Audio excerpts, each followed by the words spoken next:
Hello and welcome. I'm Oda Phi, and today I'll be reading Big Bad Bruce, 1977, written and illustrated by Peet.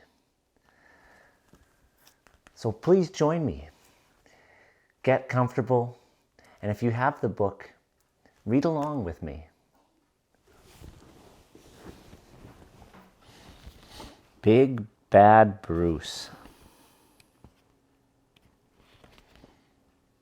by Peet. Big Bad Bruce.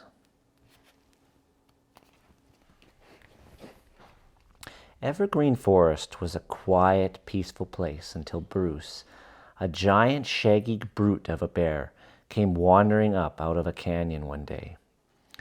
A bear of such size was enough to frighten anyone, and the smaller creatures who lived there kept a sharp eye on Bruce in case he might give them trouble.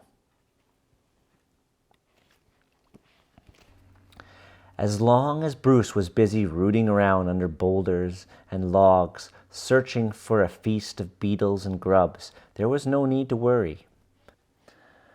But when the big fella was feeling frisky and ready for fun, it was time to beware of the bear. What Bruce called fun was to scare the wits out of everyone. The most fun of all for Bruce was rock tumbling. There were lots of rocks in Evergreen Forest, great jumbles of them. With a swipe of a paw, the bear sent them tumbling down the steep slopes. 3 and 4 at a time, the tumbling rocks shattered logs and flattened the bushes and brush, leaving no place for the rabbits and the quail to hide. So they took off in a panic to go leaping and dodging and flying pell-mell in every direction. Once he had them all on the run, Bruce went rolling around on the ground, exploding into great, roaring, snorting fits of laughter.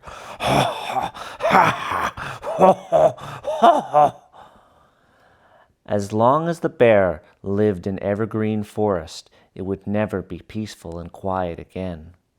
And for all anyone could see, he had come here to stay. Then, one afternoon, Bruce made an awful mistake, a terrible blunder. He came across a huge boulder resting on a bluff and decided to give it a ride.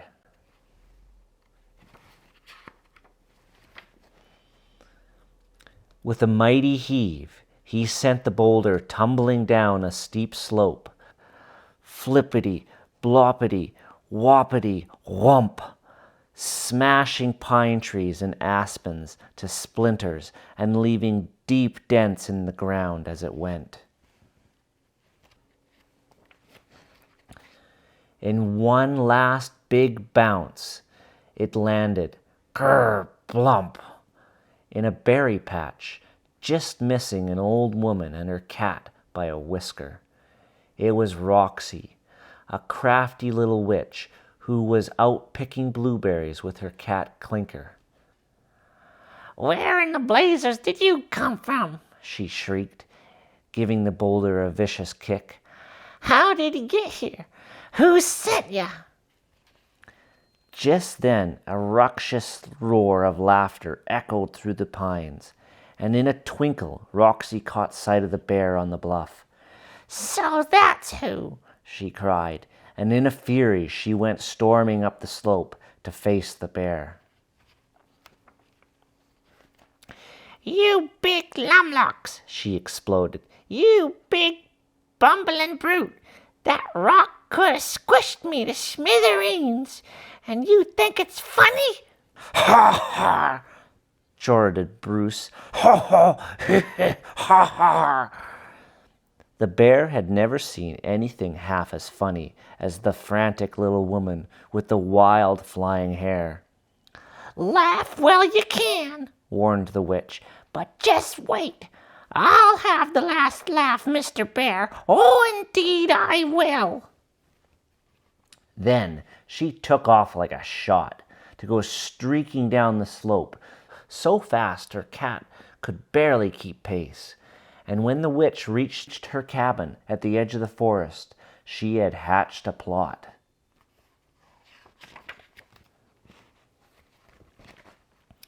"I'll make a pie," she decided. "A very special pie for old Mr. Bear."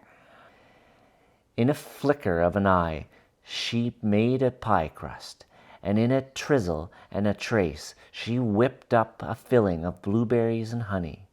"Now for the trickery," she muttered, flipping through her magical cookbook to one of her favorite recipes. Then, reading the directions carefully, Roxy began to measure. 1 drop of dwindlin', 2 blurps of belittling, a smidgen of minikin, a half teaspoon of twerp, a shaft of shortening, and 1 pinch of kaput should do it. The instant the pie was baked a golden brown and ready to serve, Roxy scurried out the door with it and back to the forest. Then, keeping an eye out for the bear, she crept along through the shadows as slinky as a fox. When she reached a small clearing near the spot where she had met the bear, there was not a sign of him. But she could hear him snorting and snooting around in the brush somewhere up the slope. Quickly she picked out a pine stump, jerked off her apron, and flung it over the top, then put the pie on it. "The table's all set," she whispered. "Now skit-scat, kitty cat, let's get lost." And they ducked down behind a log, just a hop, skip, and a jump from the stump, to wait for old Mr. Bear. They didn't wait long. Pretty soon a waft of breeze sent the sweet aroma of blueberries and honey drifting up to Bruce, and he followed his sniffing nose straight to the stump, snatched up the pie in his paws, and in one chomp and a it was gone. "Ho-ho!" crackled Roxy, popping up from behind the log. "I tricked you, Mr. Bear. Ho-ho, did I ever!" Bruce didn't like being surprised, and he let go with an angry gruff. "Gruff yourself," Roxy shot back. "You don't scare me. Just watch out you don't get pecked to bits by a quail or stomped on by a rabbit." "Sluff!" snorted the grumpy bear, and he wheeled around and lumbered off into the underbrush. Bruce hadn't gone very far when he began feeling drowsy. So drowsy he could hardly keep his eyes open, so he flopped down against a tree trunk to rest. And in the time it takes for one big yawn, he dropped off to sleep. While the bear slept, he gradually began to grow smaller. Inch by inch and little by little, Bruce dwindled away. He kept shrinking and shriveling until he was down to the size of a possum, and still he kept shrinking. When the diminishing spell was finally finished, the bear had dwindled all the way down to the size of a chipmunk.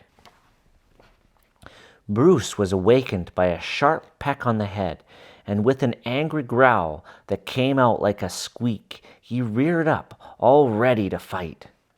But when he found himself nose to beak with the giant of a quail, Bruce backed off to gape in amazement. Then, as the bewildered bear looked around, he was surprised by 3 more giant quail and a pair of huge rabbits.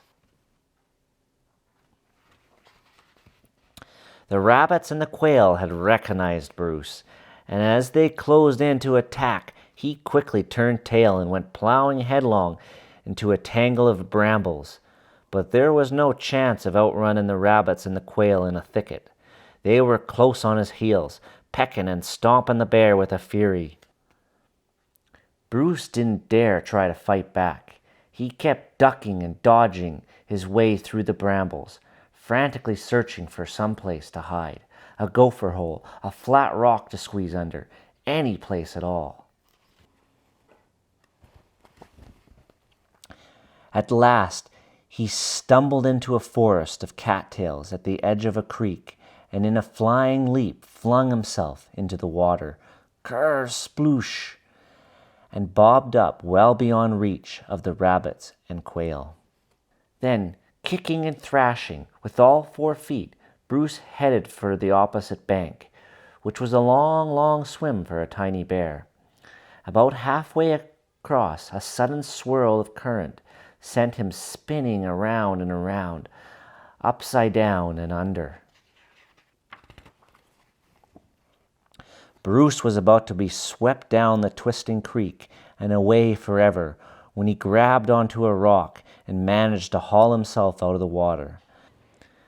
Then the bruised and bedraggled bear sprawled out on his belly, choking and wheezing and snorting out bubbles until at last he was able to breathe. For a long time he lay there staring into the swirling stream, trying to figure out what could have happened to make him so small. He wondered if it might have been something he ate. Suddenly he remembered the blueberry pie and the fierce little woman who had warned him. "Watch out you don't get pecked to bits by a quail or stomped on by a rabbit." All at once, Bruce realized he'd been tricked by a crafty old witch, shrunk by a magic spell. By this time the sun had gone down, and deep shadows had crept across the creek. A chilly breeze rippled the dark water, and the soggy wet bear shivered and shook from the cold, and also from fright. Bruce knew that the night hunters were already out on the prowl, and now he was fair game. The jittery bear sat up on his haunches, looking all about in the dark for any sign of danger. He looked everywhere but up, or he would have seen the frowsy old owl peering down from a tree limb above. The fuzzy little brown thing on the rock was a choice tidbit for the owl, and he was just about to swoop down when all of a sudden a screechy voice split the air. "Mr. Bear, Mr. Bear!" With a terrified hoot, the owl sailed off into the night, leaving the bear to face another kind of danger. In desperation, Bruce scrunched himself up into a ball, hoping the witch would mistake him for a part of the rock. But there was no chance of fooling foxy old Roxy, and holding her lantern out over the creek, she spotted the bear in a flash. "Ho, ho!" she crackled. "There you are, Mr. Bear, no bigger than a minute. Quick, quick, Clinker, go fetch him, skit-scat!" Before the bear could blink an eye, the cat snatched him off the rock by the scruff of the neck and leapt lightly back to the bank. "Good cat!" cried Roxy. "Now home we go, but easy does it. This little bear has had a big day." As Bruce was carried along through the dark forest, he didn't dare put up a struggle. Besides, he was too weary to even lift a paw, and much too scared. He was sure the crafty old witch planned to fix him for good. If she could shrink him down to a runt of a thing, she could turn him into a tadpole or into a flea or make him disappear altogether. But to the bear's surprise, the witch turned out to be a kindly old woman, and as gentle as could be, just as long as she kept her temper. Roxy loved flowers and birds and animals, especially small animals, and she soon grew very fond of the tiny bear, so she decided to keep him that way. Clinker the cat also took a liking to the bear, and they ate out of the very same bowl and slept in the same corner together under the kitchen stove. Little bears have short memories, and in a few days Bruce forgot all about ever being a giant of a bear. For all he knew, Roxy's flower garden was a beautiful leafy green forest with plenty of room to roam. Whenever the tiny bear was feeling frisky and ready for fun, he flipped pebbles around as if they were boulders, just to scare the wits out of the grasshoppers, the beetles, and caterpillars. From a bug's eye view, Bruce was a great, big, hairy, scary, horrible brute of a beast.